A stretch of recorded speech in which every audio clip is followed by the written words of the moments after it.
Olá, este é o Ponto Café, um programa apresentado por mim, já estou falhando desde o início.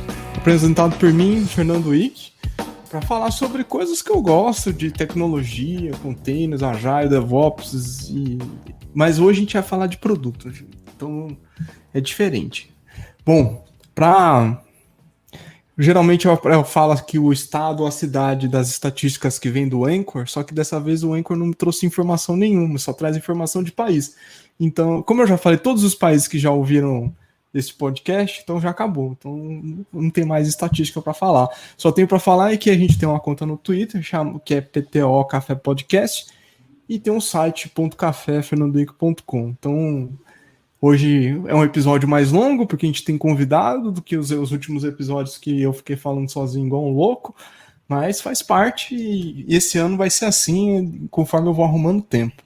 Bom, qual que é a ideia hoje específica desse episódio é falar um pouquinho sobre produto, sobre as suas diferentes formas, mas o convidado, que é o Lucas Magrin, ele, uns meses atrás, ele falou sobre um negócio chamado Jobs to be Done.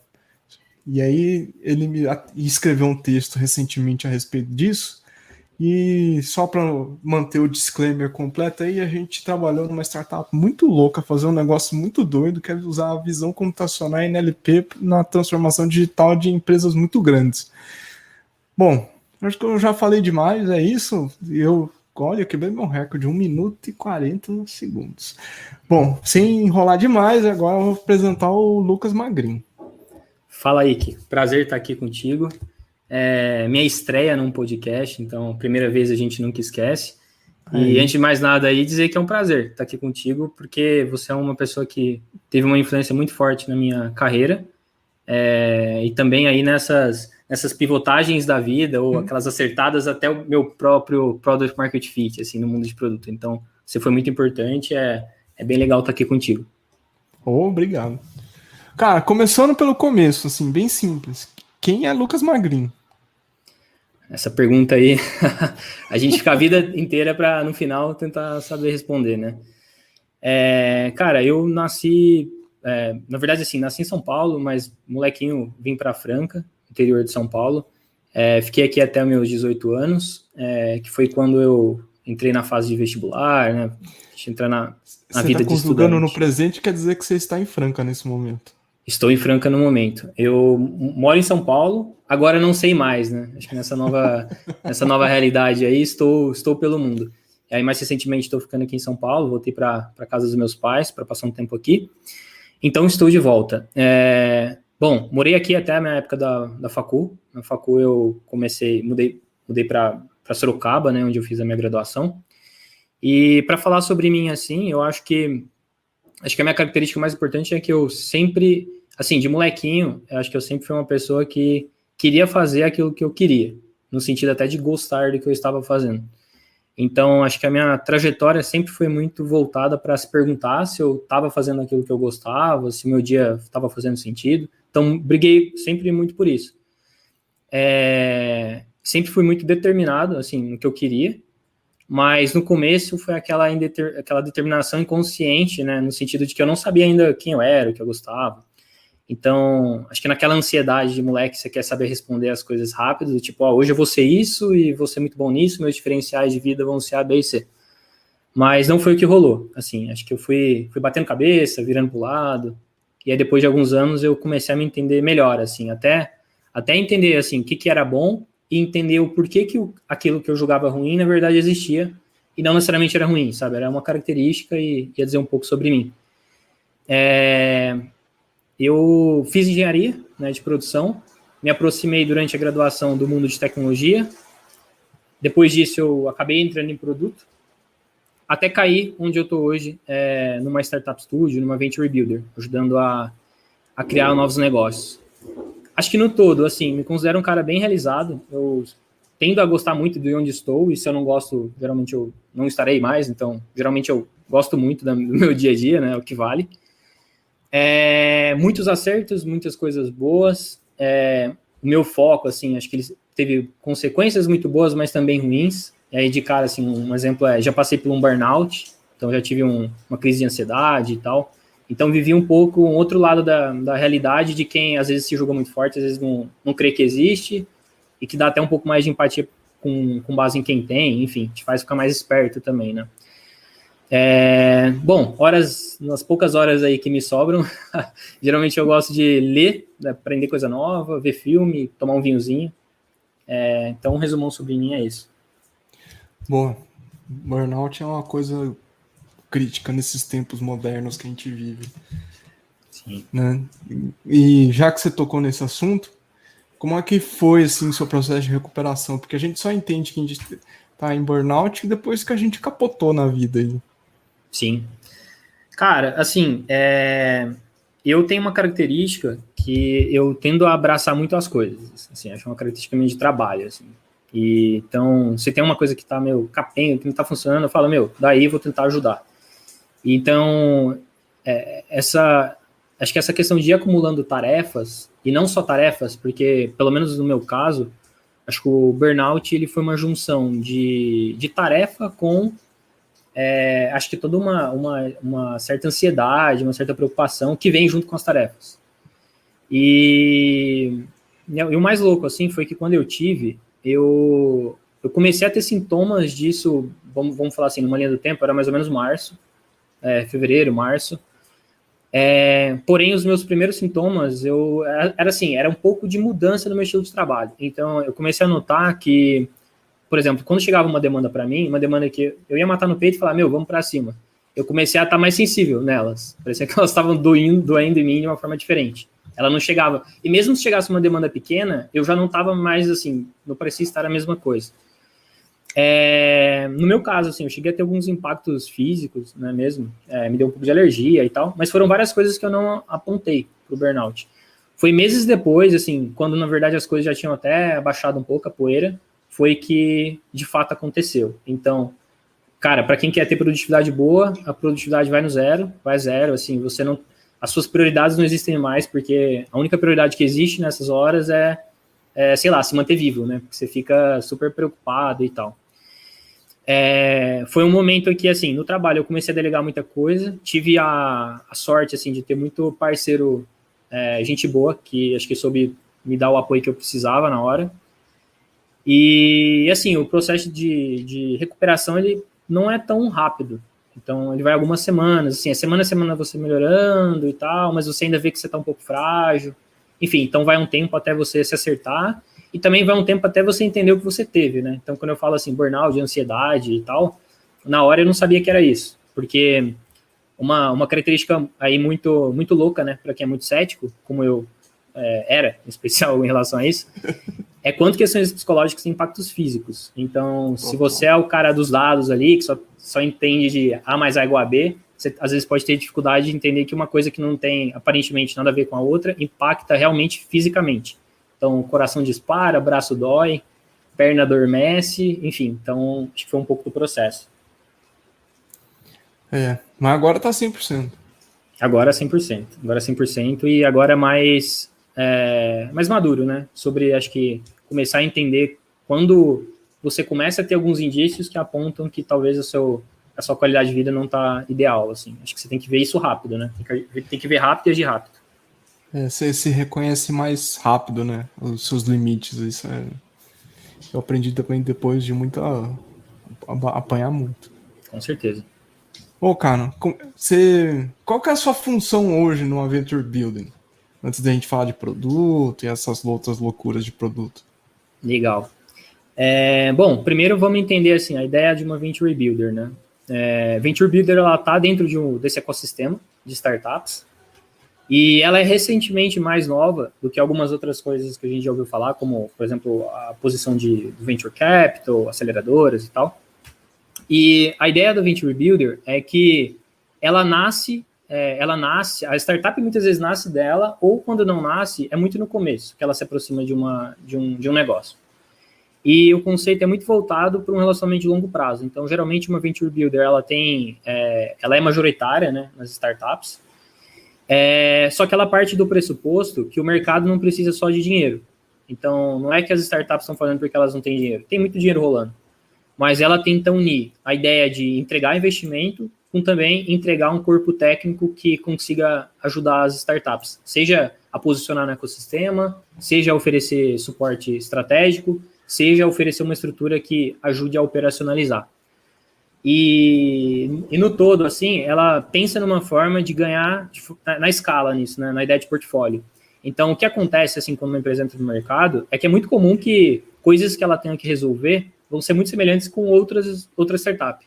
Seja pelo problema que aparece para ela, seja pelo profissional que ela precisa. Então, por exemplo, hoje em dia, no mundo digital, saber se posicionar no marketing digital é uma característica comum. Então, ao invés de você atribuir que toda startup necessariamente vai ter alguém que conheça isso, ou que o próprio CEO, enfim, quem está cuidando, vai se focar nisso, é uma pergunta um pouco sobre, como eu construo uma estrutura que ajude N startups com qualidade, com um custo menor.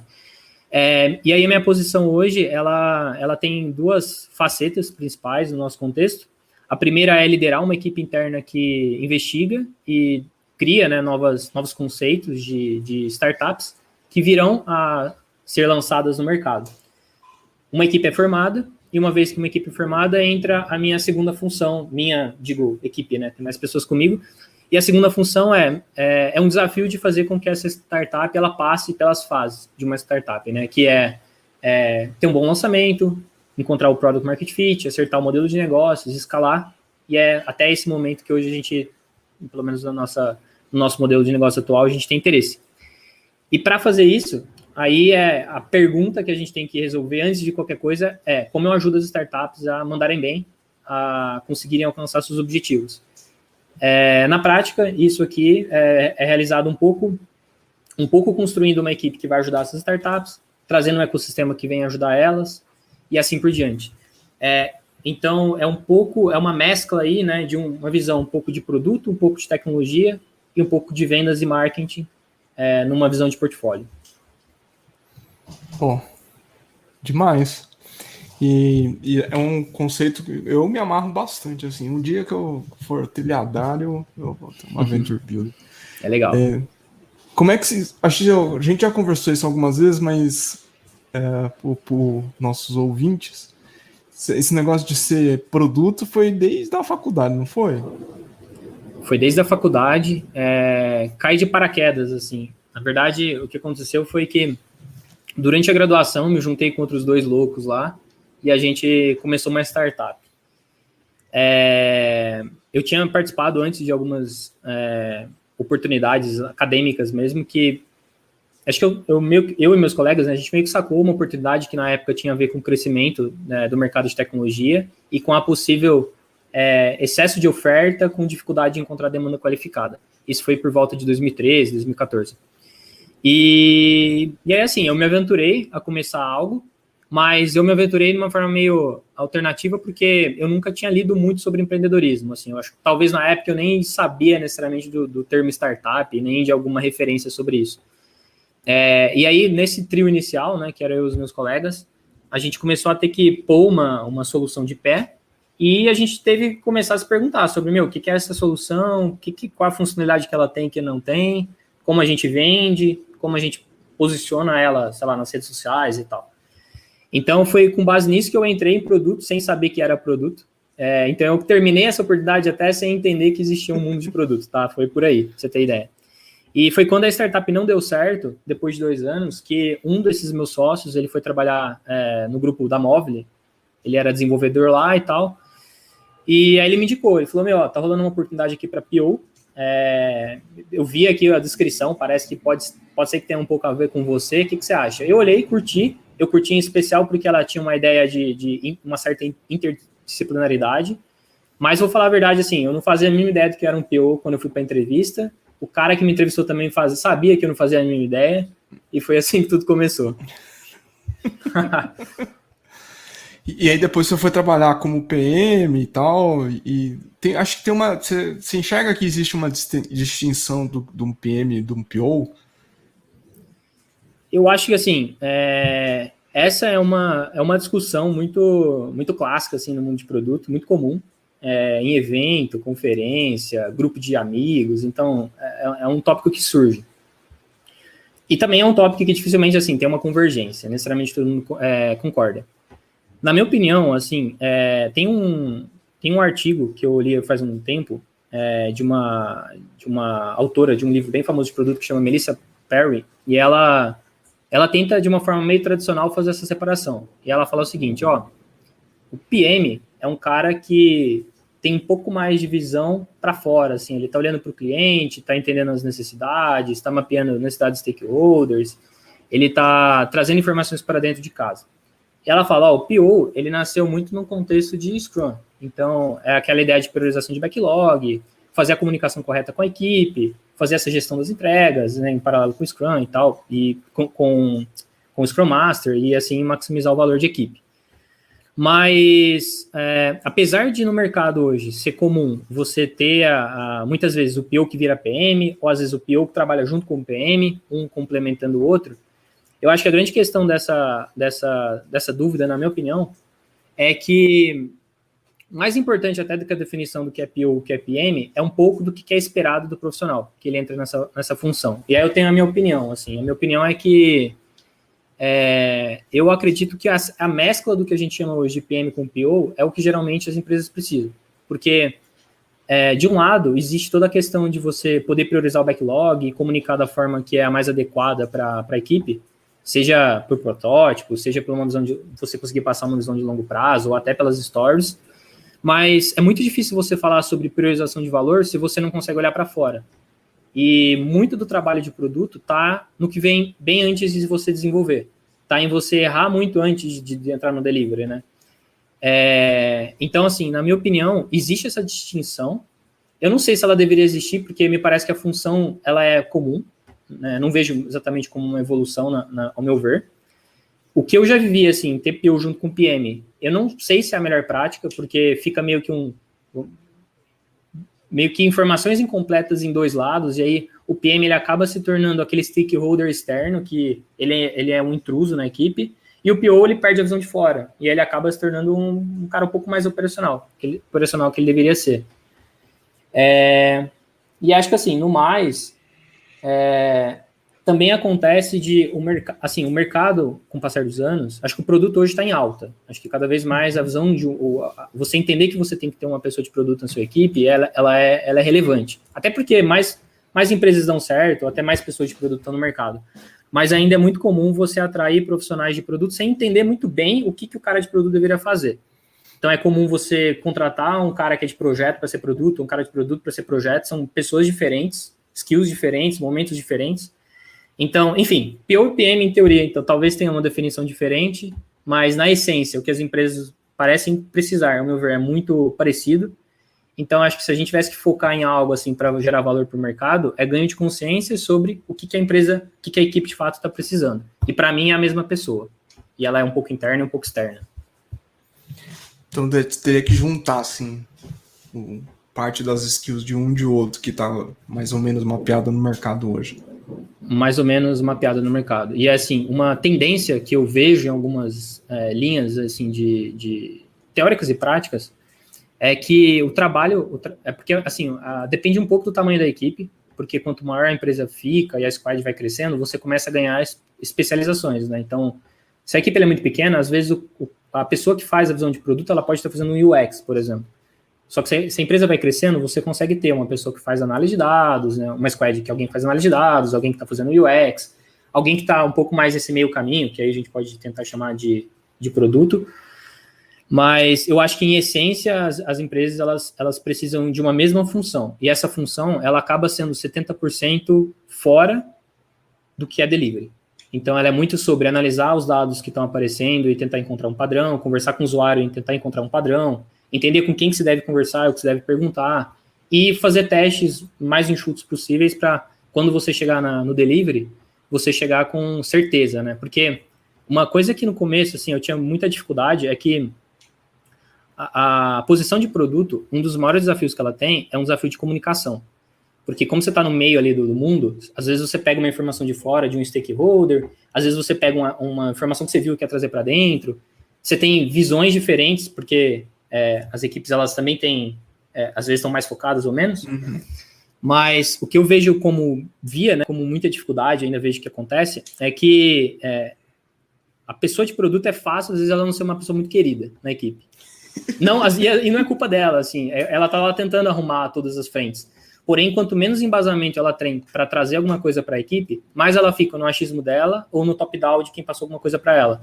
Então, no final das contas, fazer um bom processo de discover é a forma mais legítima, assim, de você conseguir abaixar a poeira e fazer priorizações para todos os lados que façam sentido. E eu acho que esse é um tipo de conhecimento que cada vez mais o mercado ele está absorvendo. Assim, acho que tem bons livros e bons profissionais que divulgam isso. Então eu vejo, acho que esse certo ganho de cultura. Então acho que daqui para frente tende a melhorar. Boa. E pelo menos na minha experiência, a gente pensar em produto que vai ganhar escala para B2B é diferente do B2C. Você vê assim também? Como é que é a diferença entre os dois, assim? Boa. Eu acho que tem similaridades e tem diferenças, mas as diferenças elas são gritantes em alguns aspectos. Eu acho que do ponto de vista de negócio, assim, antes de mais nada, quando a gente olha para um negócio que ele nasce um pouco B2C, ou em cauda, ou você vai escalar na massa, né? Você tem uma tendência, muitas vezes, já a, certo modo, começar a pensar em como você vai fazer alguma coisa que ela vai servir para mais pessoas.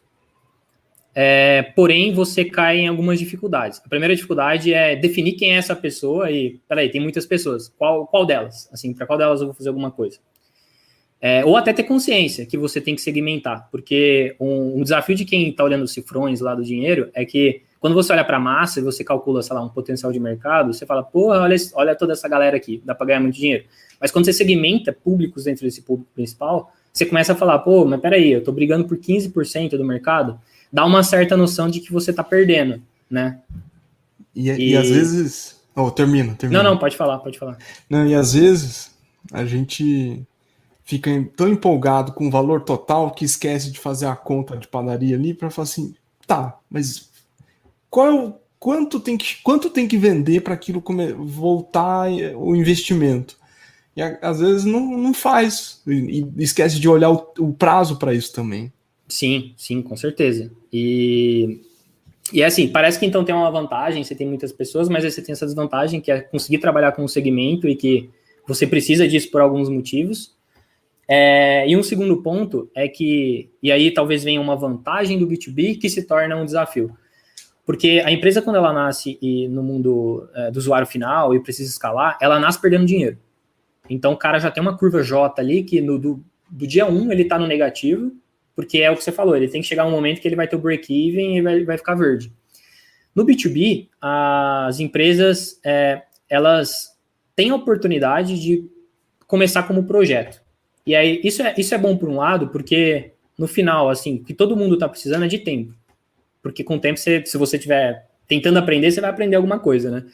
Então, a empresa está precisando de tempo. No B2B, você tem a vantagem de conseguir ficar brigando no mercado, vendendo projeto, aprendendo o que está rolando. Você tem um discover patrocinado, né? Então, o cliente bate em você e fala, tô com uma oportunidade X. Porém, o B2B, por outro lado, aí ele tem esse desafio, que primeiro, ele fazer essa distinção entre o que é projeto e o que é produto, não chamar produto de projeto, porque não é, e também não generalizar que o que um cliente está pedindo é o que o mercado vai querer. Então, tem que fazer essa separação. E aí isso começa, até no tópico anterior, esse é um desafio para o profissional muitas vezes que está lá, porque às vezes o vendedor, assim, até pelo que ele já viveu, pode ser que ele nunca tenha vivido esse meio universo, às vezes o cara vendia projeto ou ele vendia produto, ele vai ter essa dificuldade de entender essa interface, mas para o profissional projeto ou produto também, porque projeto tem muita relação com especificação, com você cuidar de qualidade, prazo, escopo, e produto tem um pouco a ver com você dar um passo para trás e, na verdade, você ir para cima do mercado, e não o mercado que vai para cima de você, né? Só que aí tem essa linha tênue, que você pode aproveitar do mercado que está vindo para você para coletar informação e aí vir para o segundo passo. E assim, acho que esses são os primeiros tópicos que começam a impactar na ideia de escala. E aquela máxima, assim, o cliente sempre tem razão nesse contexto, às vezes não dá muito certo, né? Porque você não vai entrar em qualquer... Quer dizer, não que seja um problema uma empresa viver de consultoria, muito pelo contrário. Mas empresa que pensa em produto B2B, ela tem que aprender a dizer não muitas vezes, porque assim, o cara fala, pô, eu cheguei aqui, cara, é um projeto de 100 milhões, você fala, putz, mas eu não consigo escalar esses 100 milhões, eu ganho uma vez e acabou. Exatamente. Isso aí tem que. Acho que uma das principais habilidades acho que do mercado B2B é a ideia do não. A ideia do não é você tem que ter a visão do porquê você está dando sim e o porquê que você está dando não. E aí uma característica que, pelo menos do B2B, eu vejo, e aí se você pega algumas empresas que, pelo menos eu tenho como referência de aprendizado, empresas brasileiras mesmo, que recentemente foram investidas e tal, você nota que tem uma, por exemplo, que ficou muitos anos fazendo projetos de Big Data, até que depois de alguns anos, 3, 5 anos, ela entendeu que para ela pegar investimento mesmo e começar a ser a empresa que os investidores realmente esperavam, ela tinha que se produtizar. E aí ela foi mudança 360 de mercado, né? E aí é legal que hoje você nota que ela está produtizada, mas é mais legal ainda você ver que, por exemplo, recentemente, essa empresa que eu estou falando, ela adquiriu uma segunda empresa, e essa segunda empresa ainda tinha um conceito de one-shot no portfólio. E essa foi a primeira coisa que eles mataram. Então, assim, one-shot não mais, vamos pensar em coisas que geram recorrência, ou que você possa, pelo menos, pode não ser produto, mas que você tente ali ter um bom grau de replicabilidade como projeto. E acho que essa é a cultura de quem está crescendo, né? Boa. É mesmo? Como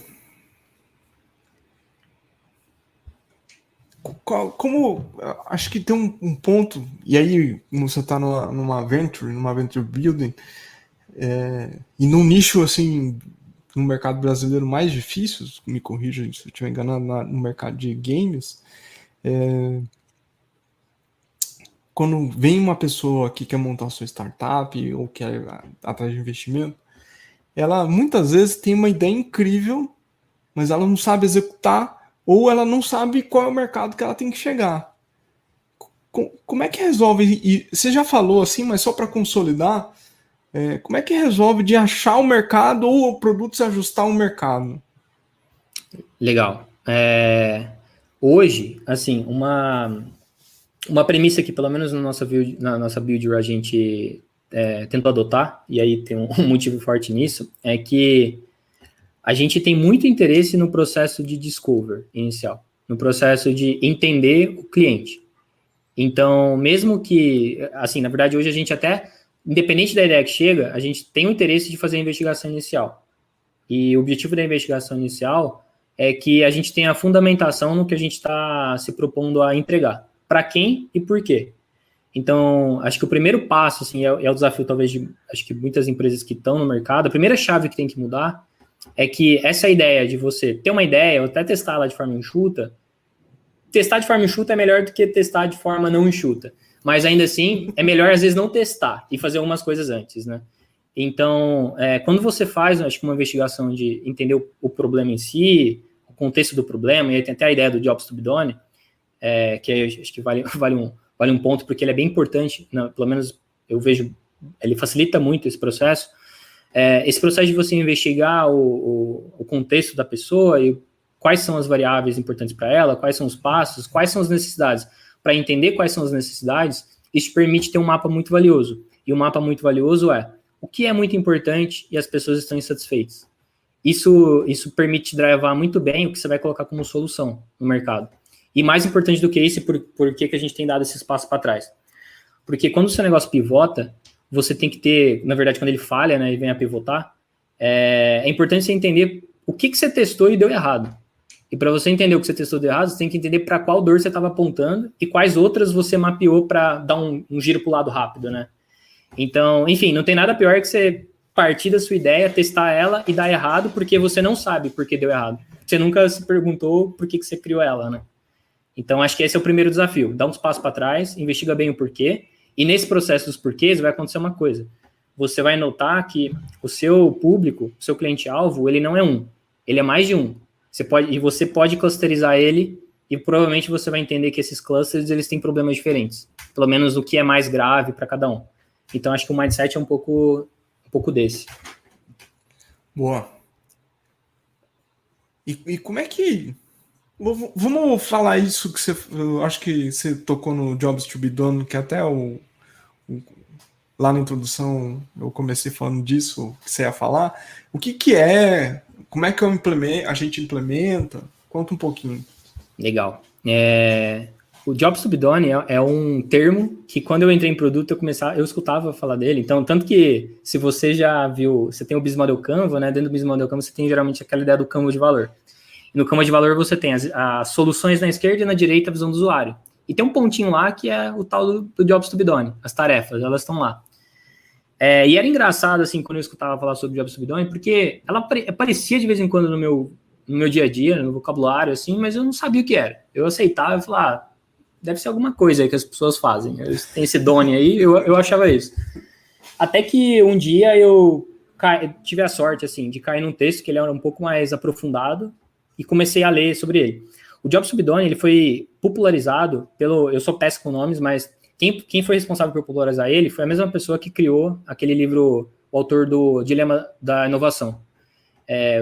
O autor que falava assim, existe uma tendência de empresas grandes não inovarem muitas vezes porque elas estão liderando o mercado e geralmente quem está num produto de liderança, o cara vai se pegar mais numa meta de curto prazo e ter um pouco mais certeza do que ele dá com a incerteza da inovação, às vezes até se próprio canibalizar. E aí esse cara, ele foi responsável, né, por divulgar o tal do Jobs to be Done, e por mais louco que pareça, isso não é um termo novo. Ele fez isso mais ou menos no final da década de 90. Porém, muitos anos depois, eu sinto que cada vez mais o Jobs to be Done está crescendo. E no que consiste o Jobs to be Done? Ele é uma perspectiva de como você vai olhar para o seu consumidor, mas ele é uma perspectiva muito focado no objetivo que as pessoas possuem naquilo que elas estão fazendo. Então, vamos dar um exemplo. Se a gente pensa no usuário do Netflix, você pode falar assim, cara, o que é o produto que você vai criar? Eu vou criar um streaming de filmes e séries online. Legal, mas peraí, qual que é o problema que esse cara tinha? Aí você pode até falar assim, ele tinha um problema ali micro, que ele demora muito para escolher um filme. Legal, tem um algoritmo que talvez ajude. Mas tem um ponto antes desse. Porque antes dos problemas e das necessidades, as pessoas têm os objetivos. Então, tudo que as pessoas esbarram em problema no dia a dia é porque elas estão tentando fazer alguma coisa. E o que é essa alguma coisa é a ideia do Jobs to be Done. Então, quando a gente fala nessa ideia do Netflix, o Jobs to be Done da pessoa pode ser, por exemplo, se entreter. A pessoa ela quer se entreter. E o Jobs to be Done ele tem níveis. Ele pode ser mais geral, como, por exemplo, se entreter, ou ele pode ser mais específico, como, por exemplo, assistir um filme online. Mas por que o Jobs to be Done é poderoso? Ele é poderoso porque, primeiro que numa pequena frase você define o que é o objetivo que a pessoa tem. Isso já é bom, em primeiro lugar, para você mapear o tamanho do mercado, porque aí você se pergunta, peraí, quantas pessoas querem, por exemplo, assistir filme online? Sim. E aí você fala, entendi o tamanho desse potencial aqui. Não precisou de um texto de 3 linhas, sabe? Para você tentar dizer o que você quer dizer. E o segundo ponto é que, e aí, junto com o Jobs to be Done, nasceu uma teoria, um conceito, né, uma metodologia chamada Outcome Drive Innovation. Foi alguns anos depois. E o Outcome Drive Innovation, ele pega o Jobs to be Done e depois ele cria alguns passos depois disso. E aí, por que o Jobs to be Done é importante? Porque o Jobs to be Done, ele tem, então, o objetivo, e uma pessoa, quando ela tem um objetivo, ela tem o porquê funcional que ela está fazendo aquilo, os sentimentos que ela sente quando ela está fazendo aquilo, os passos que ela leva para fazer aquilo, e dentro dos passos, ela tem as métricas de sucesso, como, por exemplo, no caso da Netflix, escolher um filme rápido. Com o Jobs to be Done, é mais fácil também você fazer a entrevista, por exemplo, com os usuários, porque você chega nas pessoas e se foca no job dela. Então, você fala assim, e aí, o que você tem feito para se entreter, por exemplo? Como que você definiu que você precisava se entreter? Quais foram os passos que você tomou até, por exemplo, ver um filme online? E com base nisso, você consegue entender todo o mapinha, o que a pessoa fez em torno do que ela queria, não o que ela fez em torno de uma solução que ela usou. Sim. É isso. E aí, conectado com a ideia do Outcome Drive Innovation, é uma forma relativamente sistemática de você sair do Jobs to be Done e chegar na priorização de qual é o principal problema, a principal necessidade, ou as principais, né, que vale a pena ser consideradas numa ideação de solução. Pô, sensacional.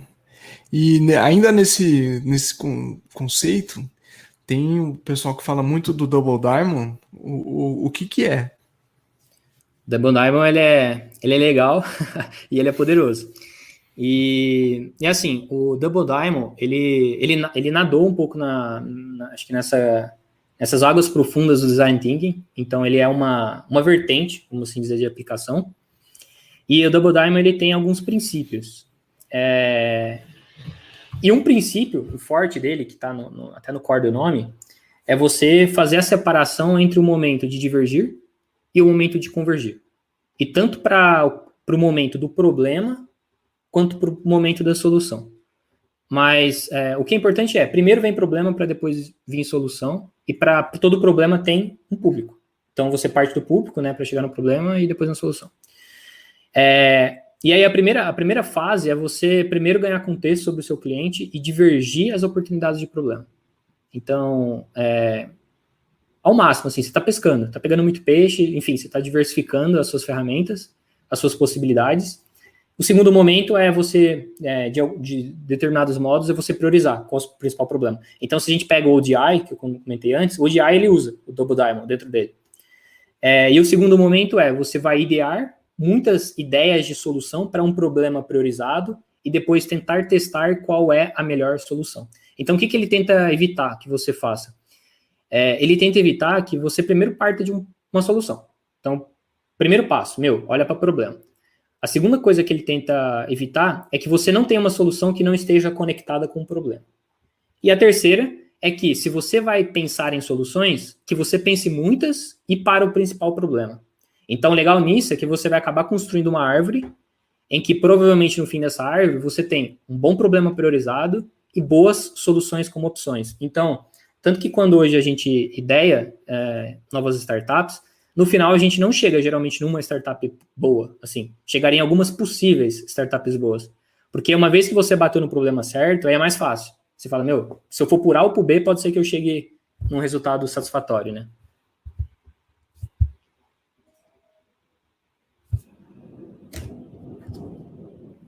Eu mutei aqui e tô falando sozinho. Achei que o problema era aqui.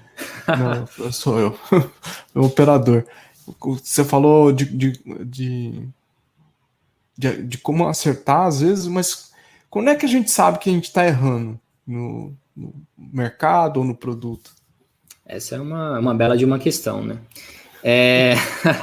Acho que hoje, assim, uma outra característica que eu acho que ela é importante, e aqui talvez a gente passou por grandes características que são realmente muito primordiais, assim. Uhum. Uma nova que eu acho que pode pôr na mesa é a ideia das fases dos negócios. Então, hoje, por exemplo, a gente se baseia muito num livro chamado J-Curve, em que ele separa, assim, na verdade, as diferentes fases de startup, elas vão bater mais ou menos a mesma coisa, então você provavelmente vai seguir bons caminhos.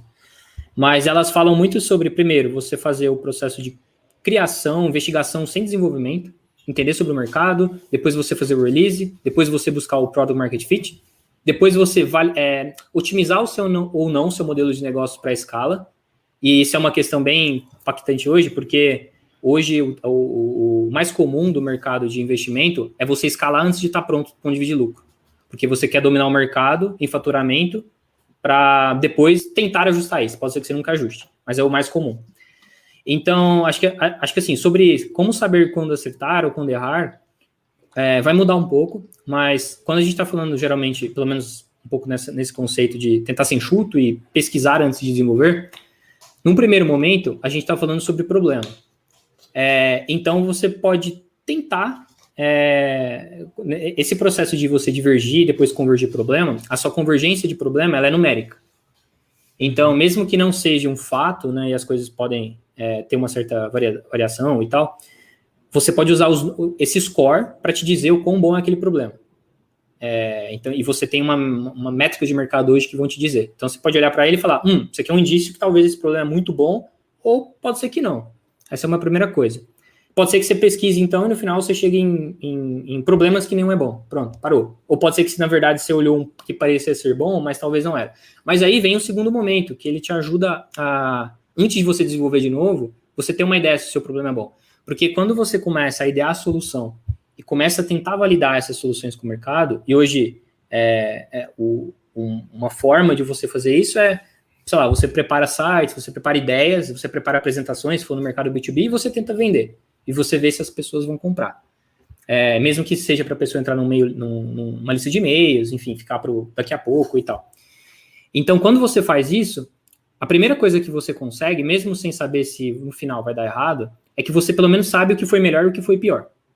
Isso já é um indício de que, pelo menos se você errar, peraí, eu testei isso aqui eu testei, sei lá, 15 ideias com milhares de pessoas e parece que essa aqui é a que está tendo o melhor retorno. Então, nesse momento, assim, hoje, a gente tenta até fazer previsão de CAC, assim, que obviamente não é factual, mas a gente já tenta entender, assim, então, por exemplo, se hoje eu ploto um processo de venda, que eu tento simular uma solução, o conceito de uma solução, e nessa simulação eu falo de benefício e eu falo de preço, e o cara se cadastra ali, pode ser que esse cara que se cadastrou não é o cara que vai, no final, passar pelo cartão e vai deixar o dinheiro dele, mas você já tem uma estimativa um pouco melhor. Isso te permite, de começo, já começar a brincar com os números, falar, eu tô praticando um ticket X, que no decorrer do tempo, talvez tenha um LTV tal, e meu custo de aquisição desse usuário, pelo menos usando uma mídia social B, foi tal. Enfim, esse é um momento antes de você desenvolver e você acabar tendo alguma informação. Mas uma vez que você pôs no mercado e aí você vai ter que testar na prática, aí é entender como os números estão se convergindo e na prática entender outros fatores que vão ser importantes. Porque por mais que todos esses testes enxutos eles sejam importantes para você ter um feeling de interesse, o funil assim, do usuário para o sucesso, ele não termina na ativação, né? Ele não termina no cadastro nem na ativação. Você tem que passar pela retenção, depois passar pela recomendação ainda. Então, você vai ter que chegar nas fases posteriores, né? Você vai ter que lançar, você vai ter que pôr no mercado, e aí você vai ter que medir. E aí entender se talvez você partiu de um problema errado, ou se, na verdade, você tem que acertar algum ponto ali. E aí o problema é qual?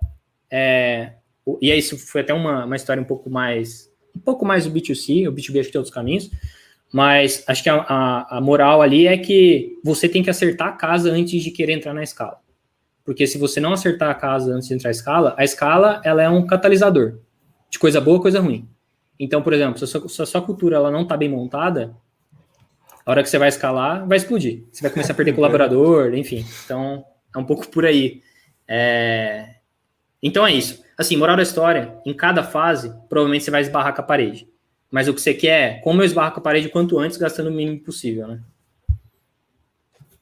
Nossa, foi profundo, hein? Você tem alguma outra técnica que você acha que cabe destacar aqui sobre produto ou discovery? Assim, acho que o que eu tenho vivido, o mindset, ele acho que esses macros que eu tenho falado, acho que eles valem bastante. Acho que já é um começo. Mas eles não são suficientes. E acho que o grande ponto quando você começa a testar mercado e tal, é que tem coisas que são pequenas que elas se tornam grandes. Isso é muito louco. Então, acho que um primeiro ponto aí que é importante, por exemplo, é que quando você fala em imersão em usuário e aprendizado sobre imersão, porque quando a gente falou aí sobre Double Diamond, divergência e convergência, a divergência muitas vezes ela bate na ideia de ações qualitativas. Chegar nas pessoas, fazer as perguntas certas, perguntar os porquês. E as convergências, muitas vezes, elas batem em questões quantitativas. Então, por exemplo, quando a gente fala em divergência, em captar informação, você tem técnicas, sei lá, de fazer boas entrevistas, de você minimizar mentiras, né? O usuário, às vezes, ele mente sem querer. Então, você tem até um livro que ele chama Demon Test. Então, ele parte até da ideia da mãe, porque ele fala, se você testar a sua startup com sua mãe, ela vai mentir para você. Então, você tem que usar algumas boas práticas para que ela, fale a verdade melhor, assim, a verdade mais próxima, né?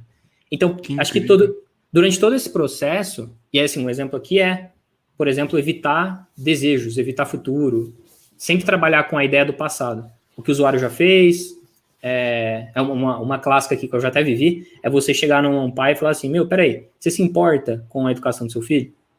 Todo mundo vai falar sim. Você compraria uma solução que tornasse seu filho 5 vezes mais inteligente? Pô, compraria. Mas se você chegar pro cara e falar assim, o que você já consumiu de educação do seu filho? Assim, o que você já investiu na educação dele? O que você já comprou, talvez, aí que estava nessa linha, de fazer ele aprender mais rápido? Você pega um pouco mais próximo do fato, né? Essa é uma tendência. É uma boa dica, assim, né, para entrevista. Então, assim, acho que o big picture é um pouco do que foi antes, mas a moral da história é que durante todo esse caminho você vai ter algumas boas práticas que você tem que dominar. Então, afinal de contas, são poucos processos, são poucas informações macro que vão ditar seu mindset, mas a criação de negócio não é tão trivial, assim. Você tem que aprender pequenas coisas que podem ter efeito, e eu acho que o maior desafio para quem está empreendendo, nesse sentido, é que se você for um cara extremamente experiências, pode ser que você dê certo, mas talvez você seja a exceção e está olhando para a exceção. Você tem que conseguir unir um pouco de experiência com teoria, se unir, aproximar o mais rápido possível de quem já viveu um pouco do que você vai viver, porque no final é aquilo, você tem uma variável que é a variável dinheiro, e quando, sei lá, o dinheiro acaba, ou sua estrutura ela não te permite rodar mais, é game over, né, muitas vezes. Então, infelizmente, demora muito para aprender. E aprender não é só ouvir ou ler. Eu mesmo, nesse processo aí de... Já fiz projeto achando que era produto, sei lá, já nem sei mais quais chapéus já passei aí, mas a grande questão, pelo menos que eu vivi, foi que quando alguém te fala uma coisa, você não aprende na hora. Você tem que bater umas cabeças, umas vezes tem que ter vivido, o processo de conscientização, ele demora, às vezes, muito mais do que o empreendedor ele tem, no tiro que ele vai dar, no salto de fé dele, né? Então, acho que esse é o desafio, a gente tem que conseguir aprender mais rápido. Sensacional. E você está hoje na VentureBeat como Venture Manager. O que faz um cara desse, assim? Qual um papel desse? Acho que, assim, no todo, no final do dia, eu preciso garantir, né, que eu estou colaborando que boas empresas sejam criadas, façam parte do portfólio, e que essas empresas elas consigam passar pelas etapas da nossa tal J-Curve, né? Que uma empresa ela nasça com uma ideia de MVP que seja mais próximo possível, que ela faça um lançamento bem feito, que ela encontre o market fit, que ela cresça, e aí do ponto de vista de uma Venture Builder, como eu posso tentar construir a estrutura para ajudar as startups nisso. Então, acho que aquela ideia do começo, que é assim, todo startup precisa, assim, no nosso conceito, que a gente é bem baseado em digital, todo startup precisa de marketing digital. Será que todo sponsor, que é o termo que a gente dá para o CEO, né, o patrocinador, é o nome que a gente dá, será que todo CEO de um negócio, ele tem que entender as permutas ali do mundo do marketing digital? Às vezes não. Às vezes, tipo, dá para a gente entregar isso para ele. Isso vale para outras variáveis.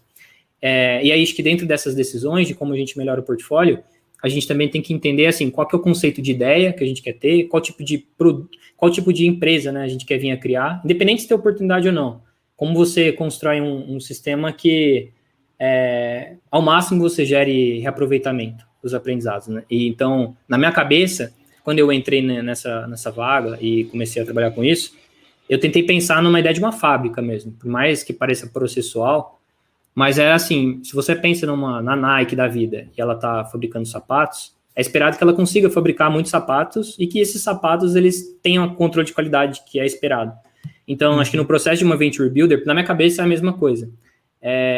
Eu crio várias startups e eu preciso construir alguma série de previsibilidade no meu negócio. Né? Preciso conseguir ter ganhos de escala, economia de custo.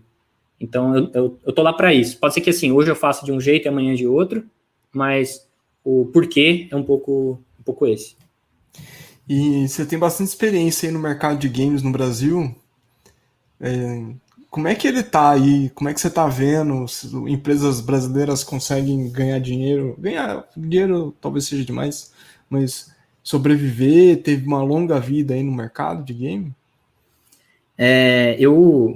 Eu já tinha passado antes, né, pelo grupo que eu tô hoje, e na época eu tinha trabalhado diretamente com games.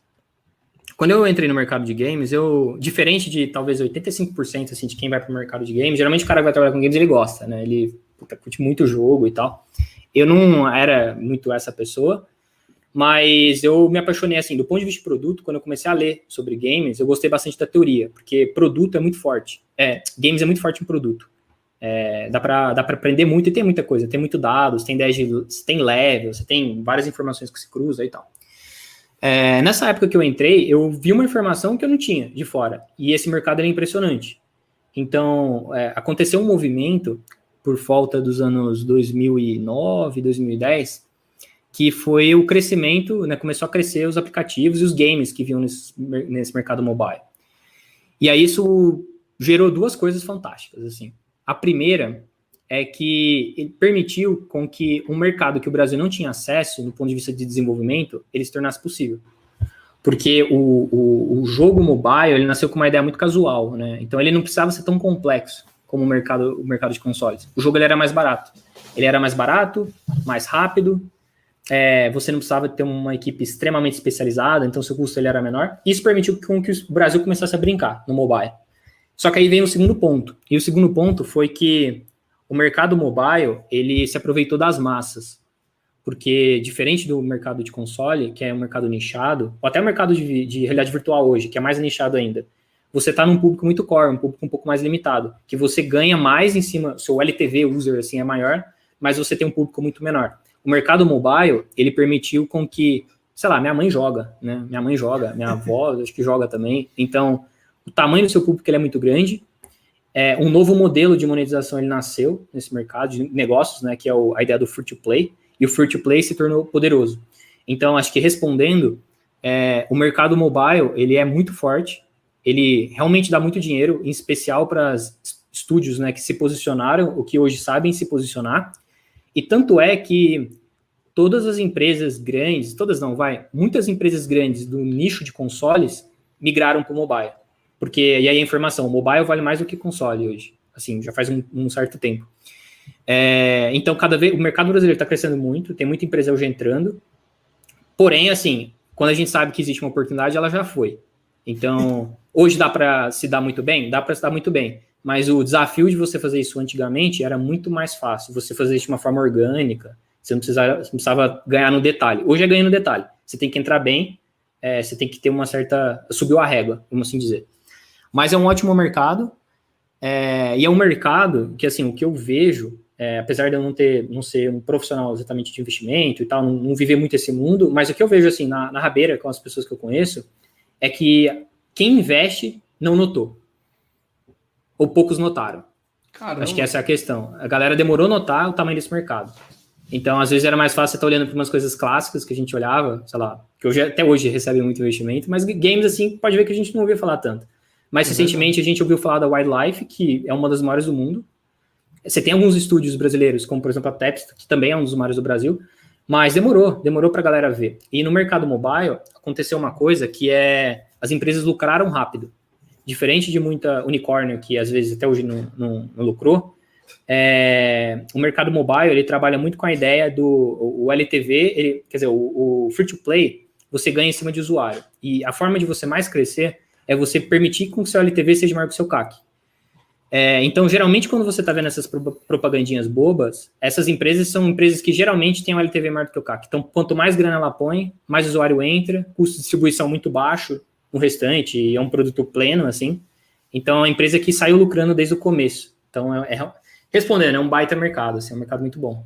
Interessante. Eu fiquei impressionado uma vez que eu fui prestar a empresa que trabalhava foi prestar serviço de internet para um campeonato de game.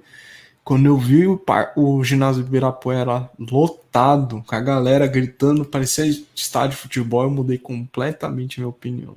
É uma loucura. E hoje, assim, as consequências, assim, os efeitos do mundo dos games, hoje já batem muito forte no mercado de esporte, né? Então, eu ocasionalmente acompanho a Fórmula 1. Então, na Fórmula 1 hoje você já vê, né, nessa troca de temporada, tá rolando as competições online. Você tem corredor que tá lá, correndo lá de moleque, perdendo. Esses dias acho que o goleiro, que era do Real Madrid lá, ele até correu, ficou na frente de um monte de cara da Fórmula 1. Então, é um mercado divertido, assim, e que tá crescendo e também em outras estruturas, né? O mercado de esportes é outro que também é absurdo, né? Crescimentos muito grande. Boa, e assim, pra gente ir pros finalmente, você tem uma recomendação de quem quer começar nessa área aí de produto, de curso ou livros, ou o que você dá de dica? Eu vou dar uma dica genuína, que foi a que eu tentei seguir, e ela vai ser uma dica, talvez, não necessariamente aquela dica tradicional. Tá? Desde que eu entrei na facul, assim, eu nunca tive a pira de falar assim, vou entrar no mercado. Vou me preparar aqui para o que o recrutamento vai pedir de mim, do que vem numa primeira etapa. Eu geralmente me atentava a querer fazer as coisas funcionarem. Então, querer fazer as coisas funcionarem me fizeram participar de coisas. Porque para eu fazer as coisas funcionar, eu tenho que ter alguma coisa, né, para fazer funcionar. Então, eu comecei a entrar em várias iniciativas que não me davam dinheiro. Assim, eu só perdia dinheiro, na verdade. Estava participando de, sei lá, organizações sem fins lucrativos e tal. Então, assim, fui perdendo dinheiro, mas fui ganhando o que importava mais, que era conhecimento. Uhum. No final, assim, de contas, a conclusão da jornada é que chega na hora de você entrar nas vagas e você vai estar preparado para elas de uma forma genuína, porque você se preocupou com o que você precisava. Foi assim que eu caí em produto. Mas, assim, eu acho que de forma se a gente for responder de forma mais tradicional, para quem está antes da faculdade, a boa notícia é que produto absorve pessoas de áreas muito diferentes. Você tem engenheiro, administrador, gente que se formou em turismo, você tem de tudo. Porque as pessoas, no certo momento, falaram, eu gosto muito disso, vou atrás. É uma área que exige competências diversas também, então, porque por mais que envolva um pouco de tudo, dependendo da estrutura que você você vai ter uma pessoa que é especialista em dados, alguém que sabe fazer UX, então, ela permite isso. O mais comum, assim, que eu vejo é que quem vem para produto, geralmente, quem vai para produto, geralmente ele passa ou por engenharia, ou por administração, ou por ciência da computação. Acho que ciência da computação, às vezes, ele acaba trazendo um perfil que é legal para o cara de produto, porque ele tem um pouco mais de facilidade em viver o mundo técnico, o lado técnico, mas acho que como tem aquela imagem que todo mundo já viu, o produto é usuário, mais técnico, mais negócio. Então, no final das contas, você tem que saber nadar nos três. Então, esses são os cursos mais comuns. Então, acho que a primeira coisa, se importar em aprender, independente do que você vai fazer, curtir o que você está fazendo, vai atrás. E aí, juntando com isso, talvez para quem está mais novo, não entra na pira de querer entrar numa coisa. Vai viver, sabe? Faz as coisas, vê o que você gosta. Às vezes você não quer produto, às vezes você vai querer outra coisa. Então vale mais a jornada aí de descobrir e falar, gostei na verdade de X, vai para X. Tem faculdades que são mais próximas, e para quem quiser fazer, acho que essa mudança de carreira, ou estiver buscando isso, acho que assim, primeiro é ir atrás dos fundamentos, e você tem alguns bons livros. Acho que o primeiro que eu indicaria aqui é um livro muito importante acho que na cultura de produto hoje, não é bala de prata, mas acho que é uma primeira leitura, é um livro chamado Inspired. Ele é um livro que ele é bem amplo, assim, ele vai passar por bons pontos que são importantes para quem quer produto. No final, assim, se tiver difícil, se não tá dando para entrar, né? Geralmente as primeiras vagas são de analista, de produto, depois você vai para PO, para PM, que é o mais tradicional. A minha sugestão é você pegar alguma coisa, assim, tenta ir para uma área parecida. Eu já vi gente que, sei lá, ou que não é parecida. Já vi gente que estava trabalhando em startup, essa pessoa trabalhava, sei lá, numa área às vezes, de atendimento, estava ali, tá aprendendo? Você tá o tempo todo falando com o cliente. É uma questão de começar a se policiar, tentar entender o que o cara tá me falando, o que eu posso trazer de informação. Enfim, ou seja, se não aparecer direto em produto, não fica parado. Vai fazer alguma coisa, talvez vai ganhar experiência. E um outro caminho que eu acho que também pode ser legal, pode ser você apostar em startups. Tipo, startup geralmente está procurando gente boa, está procurando gente que quer aprender, está procurando, às vezes, pessoas que, às vezes, dependendo do nível, você nem precisa saber. Entra lá, ela quer só uma pessoa esforçada. Então, acho que dá para ser uma entrada. E como tudo na vida, assim, o mais difícil está na barreira inicial, né? Que é você dar o primeiro passo, conseguir uma primeira experiência. Depois disso, as coisas desandam. Boa. Não, sensacional. A gente aqui no final tem uma dicasinha de filme, coisa do tipo. Você vai pensando na sua enquanto eu vou falar a minha. Combinado. A minha é um livro que depois virou um filme lá com o Brad Pitt, chamado Moneyball. Moneyball, ele conta a história do Oakland Raiders, eu esqueci o nome, mas que é um dos times nos anos 2000, que era um dos piores times do ponto de vista de salário, e aí eles usaram estatísticas avançadas que depois foi usado na NBA e nos outros lugares, para montar a equipe para que ela seja eficiente como um todo, não pegar os indivíduos que são melhores naqueles indicadores específicos. E, pô, cara, Moneyball o filme é bom, mas o livro é incrível e tem me ajudado bastante nessa ideia de como é que monta equipes, como é que você pensa elas, e assim, ele prova que super-heróis não é o melhor caminho para ter equipes que vão ajudar a escalar. Que legal. O Moneyball é o do Brad Pitt? É. Ah, legal. Eu acho que eu talvez já tenha visto no passado, mas eu não sabia que tinha um livro. É um filmão, acho que é um filmão, se eu me lembro dele. É que ele vira, eu não sei se ele é contratado para uma equipe, e aí ele começa a trazer um pouco da ideia de dados, né? É. Ah, legal. É, filmão. Mas eu não sabia que tinha um livro. Não sabia que tinha um livro, e bons filmes muitas vezes têm bons livros, né? Mais uma vez. Você tem um aí? Conseguiu achar uma indicação? A hora que você falou aqui, me deu aquela tela azul. Eu comecei a clicar qualquer coisa no Google. Mas aí eu lembrei de um que eu gosto muito, que é Uma Mente Brilhante, que conta a história do Nash, né, o economista. Eu quase dei um spoiler. Quase que a gente tem que cortar aqui e falar, tira o spoiler. Mas eu acho que, assim, é um dos livros que eu mais gostei. Acho que acho que a história do cara é, assim, animal. E muito bem dirigido, assim, eu gosto muito. Então fica a indicação aí. Final de semana tá completo da galera, né? Tá, completíssimo. Boa. Bom, é isso, galera. Bom, foi um papo incrível. Esse podcast vai para os seus finalmente. Então, obrigado. Você conseguiu nos ouvir do começo ao fim. Espero que vocês aguardem o próximo. Então, vocês tiverem lembrança aí, tiverem interesse, manda um recado lá depois para mim, que eu vou ler e vou responder. Lucas, obrigado por ter participado, foi sensacional. Valeu, Ike, muito obrigado. Se esse papo tivesse rolado 3 anos atrás, eu teria falado outras coisas. Então eu espero que, se a gente conversar aqui 3 anos, eu fale outras e desminta algumas coisas que eu tenho falado hoje. Acho que essa é a única certeza que a gente está aprendendo, né? É verdade, é que a gente está aprendendo. Bom, pessoal, obrigado e até a próxima. Um abraço.